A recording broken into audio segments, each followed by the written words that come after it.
창세기 원어강의 하나님의 마음 두 번째 시간을 여러분과 함께 나누도록 하겠습니다. 하나님의 말씀은 인간들에게 해석당하지 않습니다. 다만 우리를 해석할 뿐입니다. 그 말씀의 해석의 결과는 무엇일까요? 하나님은 우리들이 항상 표적을 찾는 피조물임을 아십니다. 그것이 바로 그분께서 우리의 관심을 끌기 위해 많은 피조물과 수단들을 사용하시는 이유입니다. 거꾸로 말하면 바로 그 피조물들과 수단들을 사용하시어 우리에게 자신을 드러내는 통로로 사용하시기도 하십니다. 문제는 우리가 그분께서 보내시는 신호를 이해하지 못하거나 읽는 방법을 모른다는 것입니다. 이것은 장님이 코끼리를 만지는 것과 같습니다. 한 사람은 코끼리의 넓적한 옆구리를 만지고는 코끼리를 벽으로 묘사합니다. 또 다른 사람은 코끼리가 창과 같다고 말하는데 왜냐하면 그가 코끼리의 상하 끝에 부딪혔기 때문입니다. 세 번째 사람은 꿈틀거리는 긴 코를 만진 후에 코끼리가 뱀처럼 생겼다고 믿습니다. 또 다른 사람은 코끼리를 나무처럼 묘사하는데 코끼리의 다리가 둥글고 굵기 때문입니다. 마지막 장님은 꼬리를 잡은 후에 코끼리를 밧줄로 묘사합니다. 이럴 듯 한 번에 전체를 파악하는 것은 어렵습니다. 왜냐하면 우리의 관점이 왜곡되어 있기 때문입니다. 이것을 바로잡기 위하여 하나님께서 우리의 주의를 끌기 위해 사용하시는 성경 안에 여러 가지 방법들이 있습니다. 이사야 46장 10절은 하나님께서 내가 시초부터 레시티, 종말을 알리며 알리티, 아직 이루지 아니한 일을 옛적부터 캔뎀 보이고라고 선언하셨음을 말해줍니다. 그래서 마지막을 알려면 하나님께서 말씀하신 것을 처음부터 살펴볼 필요가 있습니다. 우리가 예언을 이해하기 위해서는 계시록이 아니라 창세기에서 출발해야 할 것입니다. 구약의 계시록 안에는 300개 이상의 참고사항들이 있습니다. 따라서 구약을 던져버리면 계시의 안내서를 던져버리는 것과 같습니다. 이사야서의 선포를 통해 우리가 예언을 통해 미래를 예언하기 위해서는 창세기를 들여다봐야 할 필요성이 있다는 사실을 알게 됩니다. 잠언 25장 2절은 일, 다마르, 말, 일을 숨기는 것은 하나님의 영화요 이를 살피는 것은 왕의 영안이라고 말하고 있습니다. 하나님께서는 그분의 메시지를 감추기 위해 고대 히브리어를 선택하셨습니다. 만일 당신은 히브리어가 하나님께서 숨기신 것을 이해하는 암호 해독 방지라고 하는데 암호 해독 방지와 같다는 사실을 발견하게 됩니다. 데코더링 이라고 하는데 여러 겹으로 되어 있는 반지를 돌려서 글자를 맞추면 암호를 해독할 수 있는 장치와 같다는 것입니다. 사도행전 3장 19절부터 21절은 예언으로 선포된 모든 것이 회복될 때까지는 메시아께서 하늘에 머무실 것이라고 말하고 있습니다. 우연의 일치인가 아니면 하나님의 계획이신가는 몰라도 거의 2000년 후에 회복된 항목 한 가지는 바로 히브리어입니다. 히브리어의 본격적인 부활은 1900년도 초에 시작이 되었습니다. 그 뒤에 따라온 것이 두 번의 세계전쟁입니다. 1차 세계대전과 2차 세계대전입니다. 이 사실을 이해하는 것은 예언을 더 잘 이해하고 히브리어의 복귀가 얼마나 중요한 시대적인 표적인지를 이해하는 데 도움이 될 것입니다. 나 여호와가 말하노라. 그러므로 내가 일어나 벌할 때까지 너희는 나를 기다리라. 내가 뜻을 정하고 나의 분노와 모든 진노를 쏟으려고 여러 나라를 소집하며 왕국들을 모으리라. 온 땅이 나의 질투의 불에 소멸되리라. 그때 내가 여러 백성의 입술을 깨끗하게 하여 그들이 다 여호와의 이름을 부리며 한 가지로 나를 섬기게 하리니. 스바냐 3장 8절부터 9절에 있는 말씀을 읽어드렸습니다. 여기서 입술을 깨끗하게 하여, 영어는 영어 성경 킹 제임스 버전은 이것을 a pure language, 순전한 언어로 번역을 했고, NIV 같은 경우에는 purified the lips로 번역했고, 히브리어 원문은 사파 바라르로서 히브리어 사파는 입술 또는 언어라는 이중적인 의미를 갖고 있습니다. 이렇게 되면 히브리어가 시바냐 선지자가 예언한 순전한 언어가 되는 셈입니다. 그때 내가 여러 백성의 입술을 깨끗하게 하여 샤팜 엘 아주 키 바라르 하파크. 히브리어의 부활은 마치 바벨탑의 반전이 오는 것 같아서 모든 사람이 그로 인한 유익을 누릴 것입니다. 나는 이 일이 서둘러 시작되고 온 세상에 드러나기를 간절히 소망하며 이 한국 땅에도 그러한 은혜가 넘치기를 간절히 바라는 것입니다. 하나님께서는 그분을 계속 찾아다니는 사람들에게만 자신을 나타내십니다. 어떤 사람들은 자신의 이익만 추구하면서도 하나님을 사랑한다고 말할 수 있습니다. 그러나 하나님은 진심으로 그분을 추구하는 사람들에게만 자신을 나타내십니다. 그러므로 두 마음을 품어서는 아니 됩니다. 제가 여러분들에게 말하는 지혜 한 토막은 눈먼 사람과 예술 작품에 대해서 토론하지 말 것이며 귀먼 사람과 음악을 논하지 말라는 것입니다. 이 땅에 누군가는 볼 수 있지만 누군가는 그렇지 못합니다. 눈먼 사람은 그림을 보지 못하기 때문에 눈뜬 사람과 똑같은 평가를 할 수가 없습니다. 히브리어라는 3D 안경으로 성경을 보기 시작했을 때 나는 마침내 성경 전체에 있는 정확한 그림을 볼 수 있었습니다. 나는 전체 그림을 보지 못하는 사람들을 비난하지는 않지만 성경을 전체적으로 새롭고 신선한 관점으로 탐구하는데 우리 함께 참여하여 기쁨을 나누길 원합니다. 또한 이런 일을 하는 많은 목사님들이 서로 함께 모여서 서로 토의하고 토론하면서 말씀을 나누므로 말미암아 이 땅의 성도들에게 하나님의 진실한 말씀을 드러내어 그들에게 깨우치고 가르침으로 말미암아 이 땅의 한국교회가 초창기의 모습을 회복하기 원하는 간절한 마음을 가지고 지금 이 일을 힘들지만 한 걸음 한 걸음 해나가면서 그런 귀중한 사명자들과 함께 만나기를 사모하고 있습니다. 나는 마치 이제까지의 세월을 강탈당하여 너무나 중요한 것을 모른 채 살아왔다는 느낌을 지울 수가 없었습니다. 마침내 눈이 열리면 사람들은 왜 전에는 이런 것을 가르치지 않았던 것일까 라고 묻곤 합니다. 나는 그들이 성생들에게 분노할 수 없다고 말해줍니다. 왜냐하면 사람이란 자신이 모른다는 사실을 모르기 때문입니다. 어떻게 전혀 배우지도 않은 사람으로부터 가르침을 기대할 수 있겠는가? 태초에 하나님은 히브리 알파벳인 알렙벳을 창조하셨습니다. 알파벳은 헬라어 철자의 첫 두 글자인 알파와 베타의 줄임말이고 알렙벳은 히브리어 철자의 첫 두 글자 알렙과 베이트의 줄임말입니다. 이 사실은 창세기의 첫 구절의 히브리어에 나타납니다. 히브리어 1004단의 축약적 번역은 다음과 같습니다. 태초에 하나님이 에트를 창조하셨다. 이 히브리어 단어 알렙과 타브를 말합니다. 이 두 개 자음으로 되어 있는데 이 히브리어 단어는 영어 성경에서는 번역되지 않습니다. 에트라는 단어는 히브리어 알파벳의 첫 글자인 알렙과 마지막 글자인 타브로 이루어졌다는 것을 설명하고 있습니다. 요한계시록의 알파와 오메가여 처음과 나중에 시작과 끝이라는 그 의미가 바로 에트라는 단어 속에 그대로 창세기 1장 1절에 게시되어 있는 것입니다. 이 계시가 요한계시로 나가서 나는 알파요 오메가요 시작과 끝이요 처음과 나중이라고 풀어서 드러나고 있는 것입니다. 히브리어는 오른쪽에서 왼쪽으로 읽어나갑니다. 우리 글과 반대로 읽어나갑니다. 알렙 타브. 이거는 A로부터 Z, 처음과 끝, 알파와 오메가라고 하면 더 잘 이해할 수 있을 것입니다. 우리는 하나님께서 말씀으로 세상을 창조하셨음을 압니다. 하나님께서는 세상에게 존재하라고 말씀하셨습니다. 히브리어에 관한 놀라운 사실은 모든 철자가 또한 단어요, 한 단어요, 숫자요, 그림이라는 것입니다. 이처럼 성경은 철자들조차 상징과 기호가 되는 단어들을 사용하고 있다는 것입니다.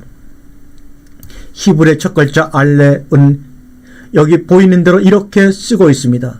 우리말로 하나님이라고 번역하는 히브리어 신명은 이 첫 글자로 시작하는데 이를테면 엘로힘과 아도나이입니다. 고대 그림원에서는 이것이 첫 글자이고 강한 것을 나타내기 때문에 이것을 항소의 머리처럼 그렸습니다. 히브리어 철자 타브는 고대 히브리어 알파벳에서 십자가 또는 이렇게 X자처럼 보입니다. 철자 타부는 표시 또는 기호뿐만 아니라 계약을 의미합니다. 이것은 또한 서명을 나타내기도 하는데 이것이 바로 종종 서명란에 이렇게 사용하는 이유가 됩니다.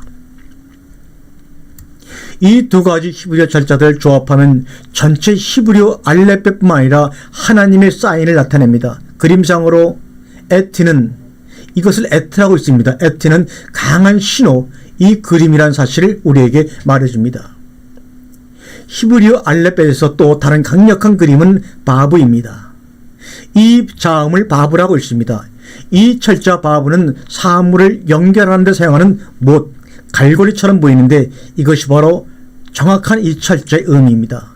성경에서 이 단어는 바브는 고리로 번역됩니다. 무엇과 무엇을 연결하는 것으로 사용됩니다.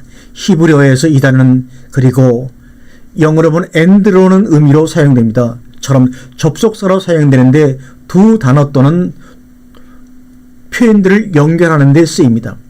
흥미롭게도 바브를 알렉과 타부 사이에 넣으면 기적이나 징조를 나타내는 히브리어 단어 오투가 됩니다. 이것은 창세기 1장 14절에서 사용된 단어로 하나님께서는 징조를 나타내기 위해 해와 달을 창조하셨다고 선포하십니다. 이 오투는 또한 단어의 철자들을 의미하는 히브리어 단어들입니다. 다시 말해서 히브리어 철자들은 신호들이라는 것입니다. 사람들이 히브리어를 이해하기 쉽도록 기본적인 두 개의 철자로 이루어진 히브리 단어를 소개하므로 히브리어에 대한 이해를 돕도록 하겠습니다. 하나님이라는 히브리어 칭호들 가운데 하나는 엘입니다. 앞서 지적했듯이 철자 알렙은 처음이면서 강한 것을 의미합니다. 철자 라메드는 고대 그림 문자에서 양치기의 막대로 그려졌는데 이것은 권위를 나타냅니다. 그래서 그림에 따르면 하나님의 이름을 썼을 때 그것은 최초의 강한 권위를 나타내는 이와 같이 생겼던 것입니다. 또 다른 하나는 아버지를 뜻하는 히브리어 단어입니다. 우리는 로마서 8장 15절에 나오는 아버지 익숙한데 그 단어의 첫 두 글자 바브는 아버지를 나타내는 단어입니다. 철자 베이트는 히브리어에서 집을 의미하며 고대 그림 문자에서 모세는 그 철자를 위해 방 3개짜리 집을 그렸습니다. 그래서 아버지를 나타내는 단어는 항수와 집을 그려 이런 모양으로 그들은 사용했습니다. 이것은 아버지란 그 집의 심리라는 것을 나타내 보이고 있는 것입니다. 히브리어 알렙벳에서 가장 믿기 어려운 기호들 가운데 하나는 불을 뜻하는 단어에서 찾을 수 있습니다. 불은 히브리어로 엘시입니다. 고대 철자 C는 영어의 W처럼 보이지만 이것은 독사의 송곳니를 표현한 것으로 이빨을 의미합니다. 이 철자는 삼키거나 파괴한다는 개념을 갖고 있습니다. 그림 언어로부터 우리는 불이라는 강력한 포식자라는 사실을 봅니다. 남자와 여자는 하나님의 형상대로 창조한 일에 불을 소비하고 있습니다. 이 사실은 남자와 여자를 뜻하는 히브리어 단어들에 그대로 나타나 있습니다. 남자를 뜻하는 히브리어 단어 가운데 요두라는 철자가 붙은 불을 나타내는 단어가 바로 이시, 남성 남편입니다. 가운데 철자는 히브리어에서 손을 의미합니다. 불이라는 단어 가운데 위치한다는 사실은 다양한 의미를 추론해 볼 수가 있는데, 첫째는 남자가 불 한가운데서 작업을 하거나 손을 쓰는 모습을 보여주고 있습니다. 다른 하나는 창세기 2장 7절에 땅의 흙으로 사람을 지으시고 하아다마 이민 아파르 하아다마, 그 땅에서 흙으로 사람을, 이런 뜻입니다. 여기서 특별히 우리가 주의할 것은 땅즉 아다마입니다. 아다마. 이 단어는 아다마는 아담과 연관을 가지며 이 두 단어는 아담, 불타에서 유래한 것으로 어원적 유사성을 가집니다. 따라서 아다마는 경작에 알맞은 붉은 토양을 의미합니다. 그러므로 불로 인해 땅이 붉어진 것으로 유추할 수 있으며, 또한 불로 인하여 아다마가 아파르로 변한 그 흙으로 사람을 빚으신 것입니다. 바로 앞에 6절에서 안개만 땅에 올라와 온 지면을 적셨기에 분명 땅이 젖어 있었을 것인데 그 땅이 티끌로 변했다는 것은 분명 불의 영향을 받았다는 증거이며, 남자라는 히브리어 단어 이씨를 통해서도 확실하게 유추가 되는 것입니다. 더군다나 티끌 마른 흙으로는 무엇인가를 빚을 수가 없는데 거기에 티끌들을 뭉치게 하는 어떤 빛이 작용하였을 것이라는 것을 지금의 과학으로 비추어 볼 때는 짐작할 수가 있는 사실입니다. 여성에 해당하는 단어 역시 불이라는 단어처럼 만들어지는데 여자 또한 하나님의 이미지로 창조되었기 때문입니다. 여자를 뜻하는 히브리어 단어는 불이라는 단어에 히브리어 철자 헤이를 더합니다. 그리하여 이샤, 여성 아내라는 단어가 됩니다.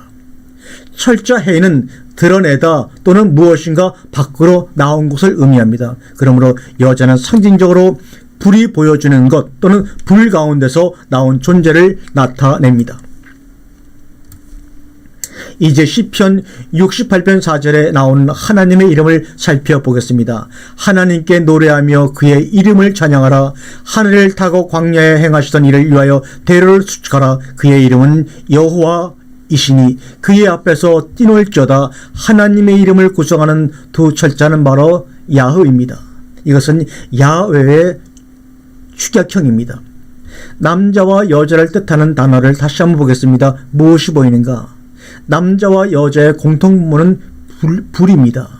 남자와 여자가 결혼해서 남편과 아내가 되었을 때 초과되는 철자들이 각각 그 결혼에 지참이 됩니다. 남자는 철자 요드를 가져오고 여자는 철자 헤이를 가져오므로 이 둘이 함께 하나님의 이름 야흐를 이루게 됩니다. 이것은 우리에게 만약 우리들의 결혼 가운데 하나님께서 계시지 않는다면 우리 모두는 불을 가지게 되어 서로를 삼켜버린다는 교훈을 주고 있는 것입니다. 오직 남자와 여자가 함께할 때에만 하나님께서 그 가운데 계실 수가 있으며 오직 하나님께서 그 사이에 계실 때에만 짝들은 서로를 삼키지 않고 번창하며 화목할 수가 있다는 것입니다. 그런 그림 원에서 하나님의 이름 야흐는 나타난 손 또는 그 손을 보라는 의미입니다. 나는 요한복음 20장 27절에서 의심하는 도마에게 주님께서 하신 말씀을 생각하지 않을 수가 없습니다. 도마에게 이르시되 내 손가락을 이리 내밀어 내 손을 보고 대부분의 사람들은 평화를 의미하는 단어 샬롬에 익숙합니다. 그러나 그림 문자에서 우리는 이 단어의 더 깊은 뜻을 발견합니다. 우리는 마지막 날에 거짓 평화가 있을 것임을 알고 있는데 거짓 평화와 참 평화의 차이는 어떻게 알 수 있을까? 평화에 대한 성경적 의미를 찾기 위해서는 히브리어 철자의 상징적인 의미를 우리가 정확히 봐야 합니다. 히브리어 샬롬이란 단어는 이렇게 철자가 자음 4개로 이루어졌습니다. 대부분의 철자들은 이미 본 것들입니다. 다만 이 단어의 마지막 철자만 새로운데 바로 이 단어 맴입니다. 쓰나미와 같은 혼동을 상징하며 말씀의 의미를 동시에 가지고 있습니다. 혼동과 공허란 말씀의 부재 상태를 의미한다는 것을 알 수가 있습니다. 반복해 보겠습니다. 히브리어 알파벳은 오른쪽에서 왼쪽으로 읽는다는 사실을 기억하시기 바랍니다. 그러나 샬롬에서는 첫 번째 철자는 쉰으로 상처부리기, 파괴하기를 의미합니다. 그것이 평화와 무슨 관계가 있을까? 다음 철자는 라메드, 고니를 의미합니다. 그래서 히브리어로 평화라는 단어의 첫 두 글자는 고니를 파괴한다라는 뜻입니다. 다음 철자는 마브이며 이것은 연결한다를 의미합니다. 이제 혼돈을 상징하는 맴이 남아 있습니다. 이 모든 철자를 합치면 우리는 진정한 평화 또는 샬롬을 발견하게 되는데 바로 혼돈과 연결되어 있는 고니를 파괴해야만 평화가 온다는 말입니다. 즉 창세기 1장 1절을 얘기하고 있는 것입니다. 샬롬은 즉 주님의 말씀의 부재 상태와 연결되어 있는 고리를 파괴해야지만 평화가 온다는 것입니다. 그것을 위해서 하나님의 신 성령이 수면 가운데 운행하고 계시는 것입니다. 성경의 평화는 평화주의로부터 오는 것이 아니라 세상의 혼돈을 가져오는 것들을 파괴하는 것으로부터 옵니다. 즉 사단의 권위가 파괴될 때 마침내 진정한 평화가 이 땅을 지배하게 될 것입니다. 히브리어의 풍부한 상징의 보기들 가운데 대단한 것 또 한 가지는 시온이라는 단어에 있습니다. 이것은 예루살렘의 또 다른 이름입니다. 다윗 왕의 고대 히브리어로 시온이라는 단어를 썼을 때 중요한 의미를 가진 그림교에 대응하는 철자들을 사용했습니다. 그 의미는 내가 지저스의 히브리식 칭호인 예슈아를 사용하고 싶어하는 이유입니다. 지저스라는 역사적 인물을 언급하는 것 외에 그 자체로는 아무런 의미를 전달하지 않지만 예슈아라는 이름은 글자 그대로 하나님의 구원, 여호와는 구원이시다를 의미하고 있습니다. 예수와는 복음서에서 그의 제자들을 사람 낚는 어부로 만들길 원한다고 말씀하셨습니다. 시온이라는 히브리어 단어의 첫 글자는 짜디입니다. 고대 그림에서 이 단어는 낚싯바늘처럼 보이는데 그것이 그 의미입니다. 마지막 철자는 눈인데 눈은 물에 쳐놓은 그물처럼 보이는데 고대 그림 언어로는 생명을 나타냅니다. 그러므로 고대 히브리어에서 시온의 첫 글자는 낚싯바늘, 마지막 철자는 물에 쳐놓은 그물의 그림이었던 것입니다. 그렇다면 물고기를 잡는 미끼는 무엇인가? 시온이라는 단어들 가운데 있는 두 글자입니다. 요드와 바브 또는 손과 못의 그림입니다. 그래서 예수님의 못 박힌 손이 물고기를 잡는 갈고리 외 미끼라는 뜻입니다. 얼마나 기가 막힌 말입니까? 주님은 내가 땅에서 들리면 모든 사람을 내게로 이끌겠노라 하시니 라고 요한복음 12장 32절에 말씀하셨습니다. 그런데 그분께서 높이 들리신 곳이 바로 시온이었습니다. 이 모든 것이 저에게는 너무나 놀랍습니다. 많은 사람들이 토라와 상관이 없다고 말합니다. 그러나 토라는 훌륭하고 선한 것입니다. 이것에 대해서 하나님이 우리에게 암호로 말씀하시는 그림 언어를 보여주도록 하겠습니다. 토부. 이것은 히브리어 4개의 자음으로 이루어졌습니다. 타부, 바부, 로시, 해. 첫 번째 글자는 탑으로 영어 철자의 T 또는 십자가처럼 보입니다. 다음에 철자 바부, 이것은 목과 비슷합니다. 그 다음에 레시, 머리를 의미하며 사람의 머리처럼 보이는 그림 문자를 사용합니다. 이것은 신분이 가장 높은 사람 또는 왕자를 상징합니다. 마지막 글자 헤이는 바라보다 또는 나타나다는 의미를 합니다. 이 모두를 합치면 토라는 가장 신분이 높으신 분이 십자가에 못 박히심 또는 계약의 표시를 나타냅니다. 히브리어는 오른쪽에서 왼쪽으로 읽고 쓰기에 가장 높은 신분에게 붙어있는 계약의 표시가 바로 토라라는 말입니다. 그러나 더 있습니다. 예언자 이사야는 하나님께서 처음과 나중이라고 선포를 했습니다. 우리 계속해서 다음 시간에 성경에 나오는 첫 단어보다 더 처음인 것은 없다는 제목으로 은혜를 나누도록 하겠습니다. 감사합니다.